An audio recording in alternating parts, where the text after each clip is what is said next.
And I was like, I should be better at money than this. And so we started looking into Dave Ramsey's financial peace plan, and I found an Instagram community called the Debt Free Community that really inspired us to just tackle our debt. And in 2 years, we paid it all off really quickly. And kind of at the end of that journey, a lot of people were moving towards real estate on the Instagram community. And I was like, wow, wait a minute, I can do this too. And I was like, I should be better at money than this. And so we started looking into Dave Ramsey's financial peace plan, and I found an Instagram community called the Debt Free Community that really inspired us to just tackle our debt. And in 2 years, we paid it all off really quickly. And kind of at the end of that journey, a lot of people were moving towards real estate on the Instagram community. And I was like, wow, wait a minute, I can do this too. Hello, and welcome to the Freedom Blueprint with Adrienne Green. Join me, Adrienne, as we explore powerful systems and strategies to achieve financial freedom through real estate investing. Ready to elevate your investing game? Let's get started. Hey everyone, welcome back to the Freedom Blueprint. I'm Adrienne Green, and today I have with me Miss Sarah Bratcher. Thank you so much for being with me. Thanks for having me. I'm excited. Sarah is an experienced investor as well as experienced bookkeeper and accountant working with investors, and so I'm really excited for all of the wisdom she's going to share about her own journey and also the wisdom she has from working with other investors. So be sure that you are listening, focused, and ready to roll through this whole thing with Sarah. Now, Sarah, where I always like to start is at the beginning. How did you come to real estate investing in the first place? So I was an accountant and I didn't like taxes. So I kind of gravitated. I tried to find an industry job, and it actually found me. This guy, he was a real estate developer and he was growing really fast, and he had his own investments as well. And that was my first, kind of peek into the real estate investing world. And he was already 50 houses in, and he was having so much momentum in building and doing like huge developments and everything. So when my first few years with him, I'm like, this isn't for me. Like, this is way too big. And then I got married, and my husband and I looked up one day, and credit card debt and, lifestyle creep, the cars, it kind of crept up on us. And I was like, I should be better at money than this. And so we started looking into Dave Ramsey's financial peace plan, and I found an Instagram community called the Debt Free Community that really inspired us to just tackle our debt. And in 2 years, we paid it all off really quickly. And kind of at the end of that journey, a lot of people were moving towards real estate on the Instagram community. And I was like, wow, wait a minute, I can do this too. I don't have to be as big as this, huge company that I'm working for. I can do just a couple at a time. It doesn't have to be like this massive, massive thing. So many things were going on. He was growing even bigger, and I wasn't doing accounting anymore. I was basically managing people, and, it was so far up there, managing money in meetings with lawyers and negotiating these huge contracts, and it just wasn't really my passion anymore. So I kind of took a leap all at once. I left that job to start a bookkeeping for real estate investors job as we were looking for our first real estate investment. Yeah, I just kind of naturally flowed into that. And that was about 2021. It was right after COVID, and the market was hot and everything. And our first real estate deal we found off market, and it was a home run. Nothing went wrong. Like, it's hard to say it was like, oh yeah, let's do this. My husband, was like, let's do 35 more today. And he was a little harder to convince to get on the real estate investing bandwagon. He had known this guy growing up, and he's like, all he ever did was complain. And I was like, those complaints took 20 minutes of his week. He never sold out. Does he still own the investments? And he was like, yeah. And I was like, so it must be a good thing. Let's look into it. And so that's what I kind of got him on it. And so, God gave us an amazing first deal to really get him hooked in it too. And so, yeah, that was years ago. And about 4 years ago. Right now, I think we have 5 units now, two of those are short term, and we actually just bought a laundromat. It has commercial property attached to it, so we're kind of expanding in that area. Well, it's a little over a year. We haven't bought anything. We were spoiled with some killer deals, like back to back to back. Since then, that's given us a lot of lessons in life. But yeah, we didn't find the ones that spoiled us like before, so we found an amazing laundromat deal and saw a bunch of potential in it. So we kind of ventured into that space to see how it is, but we're still open to look for more, like maybe go into like multifamily or something next if the opportunity arises. Wow. So we have from the beginning, I think there's a lot of wisdom or lessons that you probably have for the audience from that starting point. Because what I love that you shared is you didn't come from a real estate investor background. You didn't come from this like huge financial savvy where your parents were teaching you about saving and investing or anything like that. And I love that you were really honest about, no, we had to learn it the hard way. Now, how does that inform you today? Like, what practices or disciplines do you think you got or built from that debt pay down, from all that stuff that you're still using and leveraging for your benefit today? It's ever evolving because, finances are more of a mindset than a numbers game, and it's a feeling. Like most people buy on emotions and stuff like that. And I still get that way. Like, well, like the laundromat, I'm like, the numbers didn't work because he was showing such a loss on his tax return, but my gut was like, this is there, this is there, this is there. And it's showing that it is there right now, just a short period into it. So hopefully in a year I feel the same way. But you just have to, you have to keep that in check. You have to be content with where you are and, not let the emotions play the game for you, or you can easily just keep buying, keep buying, keep buying, whether it's, small little shopping trips or houses. You can get way in too deep if you're over leveraged, and yeah, you can get it like that. If the cash flow at least covers the bills, which it does with the laundromat, it wasn't like raking in money like people say on the podcast. Are like, oh, I bought one and it made me $200,000 in the first 6 months, and it's like that wasn't the type of laundromat we did. On paper it paid the bills, but I saw more potential in it, with some updates, and we've made some small changes, and it's already paying out and everything. But for the whole, on the financial mindset and the financial health, and that you just have to look at it analytically and make sure it makes sense and it aligns with your goals. Ask yourself all the time, like, okay, and it may be something as small as, a t-shirt, or, something that, like, all that accumulates over time, and you just have to constantly keep asking yourself, does this align with my goals? And that's what we do. We still have to do that on a daily basis. Even though we went through all of that and paid off our debt, we still have to check in with ourselves. It doesn't mean it's easier now to not spend money. It just means we have the tools to check in with ourselves and not overspend. We're building so many different kind of businesses right now, with the laundromat, with the bookkeeping business. My husband has a couple side hustles. So it's easy to give into the temptation to just spend to like solve the problems. We check Right. in with ourselves often, and just have to make smarter decisions. Well, and you bring up another good point. Sometimes with real estate investing, if you're getting a property where you're going to do value add, where you're going to make it better, the numbers right now might not look good.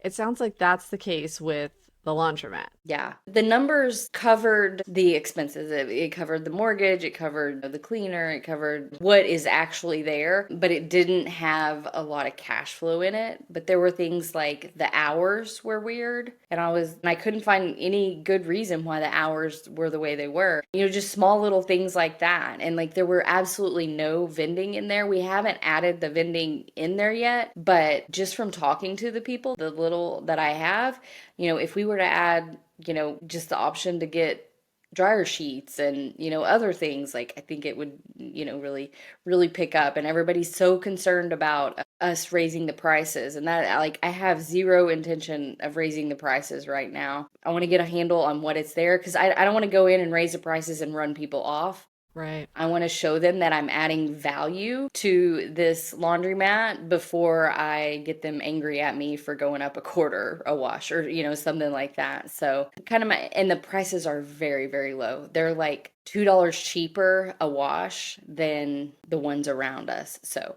there's opportunity there, but I don't want to go shock them and be like, and it's the same way, like if you were to buy, a rental from somebody, the little lady's been in there for 20 years at $600 a month, and you're like, oh, we can do this for $2,000 a month. But it's not always like the best business decision. You still gotta like be mindful of the tenant and help them out. And customer service in real estate and being a landlord goes a long, long way, because those people take care of your property, whether it's, a laundromat or a rental. Right, right. There's a lot that goes into it. A lot of other ways, like you said, that you can have that income. And I have to tell you, since I'm doing this call from Japan, the home of everything in a vending machine, we joke you can't even walk 100 yards without another drink vending machine. It's amazing. You never need to carry any drinks with you. They're always there. But you can sell anything in a vending machine and people will buy it. Convenience is king. Yeah, yeah, it is. I'm excited. My son is 5 years old and he wants a Nintendo Switch. And I'm just like, I'm not just going to go out and buy him a Nintendo Switch. So we sat down with him. We found just a small little candy dispenser vending machine.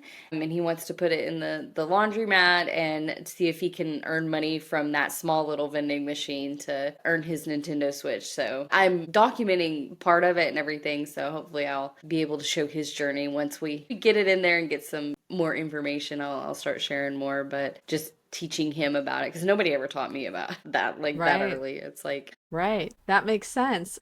You now have it sounds like a diverse portfolio with some long-term rentals, some short-term rentals, and now the laundromat as well. yes, we love our long-term rentals. They are set it and forget it, kind of. And right now we're still self-managing everything. I call them short-term rentals, but we are in an area where we actually get some really good midterm tenants. We'll go, like, we're almost at the end of one term for someone that's been there for like 3 or 4 months. And we started getting a couple of bookings like the week or two after they leave. But I also feel like within the next 3 or 4 weeks, we'll get another midterm that's like here for a construction project or a traveling nurse, or there's lots of kind of industry around here that people just kind of hop in and out and everything. So we love them too, especially when we get a midterm in there and we don't have to turn it over, and we have a cleaner for it that goes in and cleans it in between. So we just have to manage the backside of it and everything, and then probably need to get it more systematized in that area and outsource it, but it doesn't seem to impede on everything else we have going on just yet. We're leaving like that. And in the laundromat, we're still fresh at definitely getting our systems dialed in there. Right. Well, a lot of people would love to get more midterm bookings, on their short-term rentals and to have a kind of a hybrid strategy. Have you listed anywhere particular, or how are you getting those midterm rental bookings? A lot of it's been word of mouth, knowing people in the industries around here that are having people come in for things. It's been the best thing. But we just use Airbnb, and people will message us and say, hey, do you have a discounted rate for 3 months or something like that? And we'll negotiate it and go through there as well. So it's been a Awesome. mix of both. I think and I've heard of people doing the insurance thing. We haven't looked into that yet, but that looks very interesting, like getting in with the insurance companies for people displaced. Right. Well, I think this is probably a good time, and you mentioned word of mouth, to talk about where you live and invest and your history in that area. I'd love for you to share that with the listeners. Yeah, so we are in a small southern Oklahoma town, population of like maybe around 25,000. The county seat, it's on an interstate right in between. We are an hour and a half from Dallas, an hour and a half from Oklahoma City. The studies they've done is it swells to over 100,000 Monday through Thursday for workers coming in. And like I said, there's several industries around here. Just a lot going on in the area. People from the rural communities come in to work in this town and everything. And so, there's manufacturing, there's distribution centers, there's an oil and gas refinery, a hospital. We don't have a full college. We have kind of like a hybrid type college system there. There's lots of good opportunities here. I think we kind of lucked out of where we live. Most people invest in like larger cities and everything where there's more population, but we were confident investing here because We've known the area so long, and it seems to be pretty stable around here. The prices have gone up over, all the prices have increased, the past 5 years. They haven't gone crazy. We can still get a house for under $100,000 and put $20,000 in it and, rent it for, $1,300 a month, which is still pretty reasonable for the industries around here for people to get. So I think the 1% rule, a lot of people don't go by that anymore because it's hard to find the $200,000 house with $2,000 a month rent. But we can still get pretty close to that and be creative about it. Hiring a virtual assistant shouldn't be a guessing game. If you're ready to offload time-consuming tasks and scale your real estate investing business, my Real Estate VA Launchpad course gives you the exact roadmap to find, train, and manage high-performing VAs. Learn how to delegate like a pro and take back your time. Enroll now at adriennegreen.com/courses, and you'll find that link in the show notes below. Wow. How long have you lived there? Were you born and raised in that town? Yes, I was born and raised here. I got out for about 8 or 9 years and then found my way back. My dad was sick, and I was like, well, I'll finish college and take care of him for a minute. And then I just ended up getting married and staying. So here we are. Right. Well, this is a great story of, no matter where you are, no matter what you have, you can make it work. You can find a way to do some real estate investing there. It's really cool, Sarah. Yeah, I've met some amazing real estate investors in rural areas, all around in the Midwest, all around there in the southern states and everything. And a lot of people talk and they're like, "Oh, I have 50 houses in a huge city." And it's like rural still is, you can still get cash out of rural houses as well. Have to dig a little bit more to know your market if you're not living there, at the moment. But I mean, even in a town as small as ours, we still have real estate meetups that happen, and there's still a lot of networking and connections that you can make between people. I know of some people who have bought some seller finance portfolios from people getting out of the real estate investments in this area, and so there's still a lot of connections. And I think the biggest thing, if someone wants to invest in their rural community, is to just start talking about it. You'd be amazed at how many people are real estate investors but never say a word about it. Because it's Right. just, it's there. And it's like, there's nothing to say about it mostly. I mean, especially if they have a property manager, then they really don't ever have to say anything about it because someone else is handling the headaches of it. That's what surprised me most was, in my mid 30s, I started talking about real estate investing, and I was like, they really real estate investors? Like, I would have never imagined. Like, they never say anything. It's never comes up. But anyways, there's more out there than you would think, but just start talking. And most all of them are willing to sit down for a cup of coffee and share their story and share their insights and everything in the area. So Right. it's good. I was wondering when you said, that a lot of your midterm rental bookings come from word of mouth. I was wondering, is that from like your long-term like roots in the area, or is it from networking with other investors? Where does some of those bookings come from? Networking with other investors, and so there are other people that have already got the in with the manufacturers and stuff and know the department's looking for stuff. I mean, it helps that I'm from here and people, I kind of knew who to talk to and everything, but networking was really where it came from. Other people that had already paved the way and found the people that needed midterm rentals and getting with them. Mm-hmm. Okay. Now I'd like to pivot a little bit. Sarah, I know that you have not just your son, you got another little baby at home, and I'd love to hear, it's a lot. It's a lot to deal with little kids, have your own business, and be a, active real estate investor and juggle all of that because yes, well, you don't have to go to an office necessarily. You're also kind of never off. So I'm wondering, what war stories or wisdom you may have for other moms like yourself who might be listening. This has been my struggle. I literally was journaling on this morning, and I was thinking if I would have been this, involved and aware and motivated and high achieving before kids, like what could I have done? Then it comes down to the reason I do it is for them. Like I didn't have them, 6, 7 years ago. I was starting to, but like, let's go back even further. 10 years ago, I can look back to me 10 years ago. I wasn't married. I didn't have any kids. I didn't have that, passion to do anything like that, to leave a legacy because I didn't have to leave a legacy too. So They Right. go hand in hand with each other. In sitting in the moment of it all, the best thing I try to do is when I am focused on, my career and our future and our investments and everything, I try my best not to think about them and think about what if I could be spending more time with them, because I was finding myself doing that last year and it was driving me crazy. And then on the flip side, I had carved out in my schedule from 4 p.m.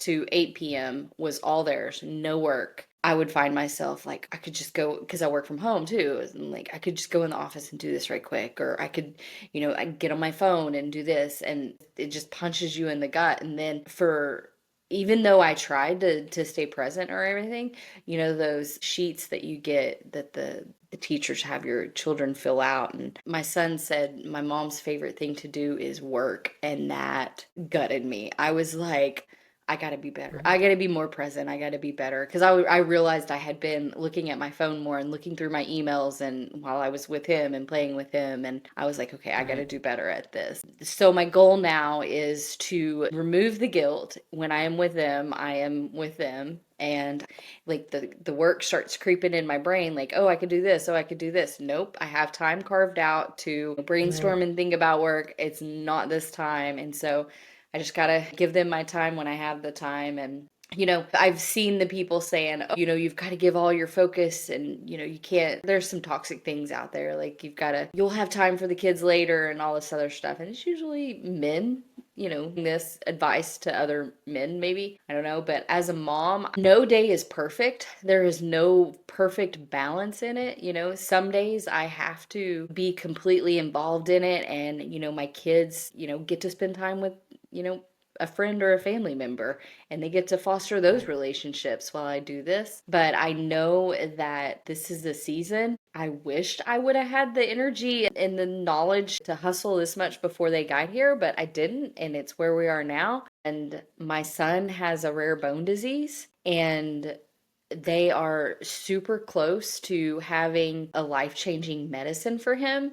So that's how I justify it, and that's my passion is I want to donate. I have a goal to donate to the research foundation in the next 2 years and to help him out and help other kids out, and then to eventually start because we have to travel 2,000 miles for his care for this bone disease, and it's Wow. not easy.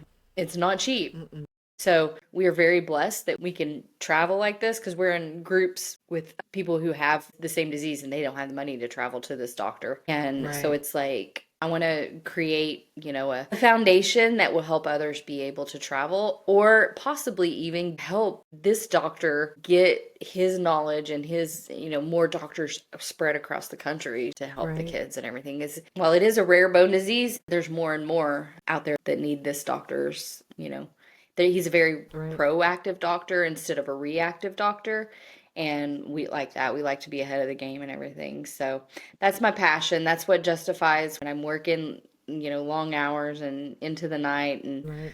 all that. That's what keeps me driving right now is getting, well, I forgot, I have a picture right by. There's the little guy Yes. paving a better life for him because I know that it will impact his whole entire life more than it will, just this 5 minutes. And I do. I have time with him and I commit to that time with him.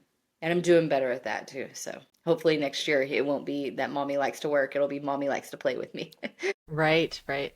Well, and I think one of the things you hit on a lot there, but one of the things is people can feel like time blocking is restrictive, where in reality it can be very freeing because it's like, no, I have this time that's going to be my work time and I am 100% committed during it. And then I have this time that's my family time, and that frees me to be 100% committed during the family time too. Absolutely. It's just like when we got on a budget to pay off our debt, I had this idea of the budget was going to restrict me, but actually like I was able to spend more because I had my priorities in order. And it's the Exactly. same budgeting your time is I actually now get more time with my kids because I'm not scrambled all over the place. I'm not like, let me fit 5 minutes of this in and let me Mhm. squeeze 15 minutes of this task in. It's, strictly for the kids. And so I feel like it's better quality. Well, I love this, Sarah. You have shared so much about your own investing journey and your help with other real estate investors, doing the accounting and bookkeeping work. As we wrap up, I'd love to go to our closing quick fire questions. First, what is your go-to tool for managing operations? Now, this can be on your own investing side or can also be what you like to see on the bookkeeping side if you prefer. My bookkeeping side, I use a bookkeeping specific system organization. It's called Keeper. On my real estate investing side, we're still considered, a very small investor with just our 5 units. And we use Google Sheets, and we do use Turbo Tenant for maintenance requests and leases and all that. We love that on that side. But everything else is just itemized in Google Sheets. And I can foresee that changing and getting into something more robust as we grow our portfolio.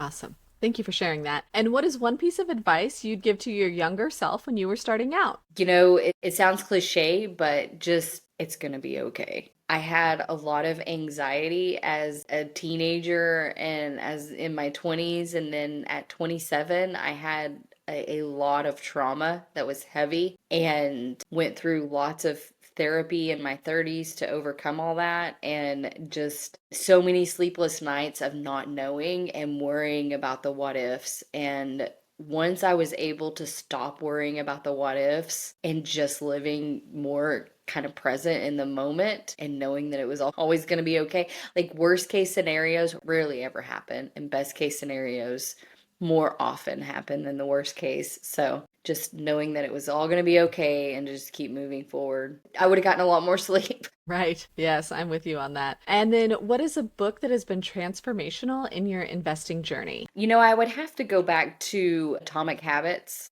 when I think it was at the end of our debt payoff period. But even though we had tackled all that debt so quickly, it was still kind of daunting to become a real estate investor, even though I had, huge experience with it. But the idea to simplify something down so small, whether it be just learning, and that's how it started, was learning about real estate investing for myself instead of on a big scale of buying $50 million at a time, how to buy just one house. Like, I didn't know how to buy one house. I could buy $50 million real estate easily, because that's where my career was. But it was one podcast at a time. I started very small habits of like learning about real estate and all that. And it wasn't until, and that changed my life the most. I know a lot of people answer Rich Dad, Poor Dad. I didn't even read that until after I had bought my first house.